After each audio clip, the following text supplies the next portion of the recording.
Hello guys, welcome to my mini blog. आज मला शेवग्याची भाजी करायची होती. मग काय बदलत्या नांदेडच्या मौसमसारखे आमचे घरचे पण बदलले. नंतर म्हणले चिकन रस्सा करायचा, तर ठीक आहे चालतं म्हणलं.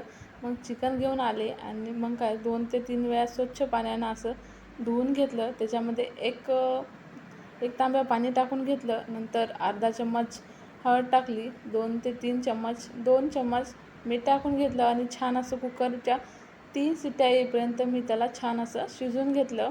मग 3 शिट्ट्या झाल्या की छान असं शिजलं होतं.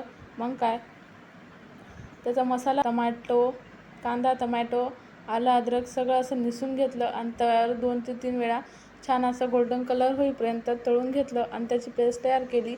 मग एका कुकरमध्ये 2 ते 3 चम्मच ऑइल टाकलं आणि ते मसाला टाकून घेतला, जे मी पेस्ट बनवली होती तीच. 2 ते 3 वेळा छान असं परतून लाल होईपर्यंत त्याला मी भाजून तळून घेतलं. नंतर दुसरा मसाला रेडी केला, जसं की कोंबडा, आरबीएन, सुहाना, मिरच घेतली. नंतर गरम मसाला घेतला आणि छान असं कलर येईपर्यंत मी त्याला तळून घेतलं.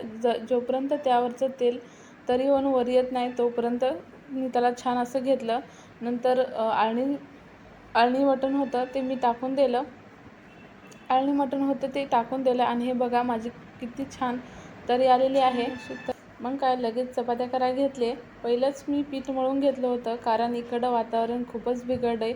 वारं सुटलं होतं, लाईट पण गेली होती त्यामुळे चटकन असं पीठ मळून घेतलं आणि पोळ्या पण लाटून घेतल्या. नंतर दूध तापून पण घेतलं.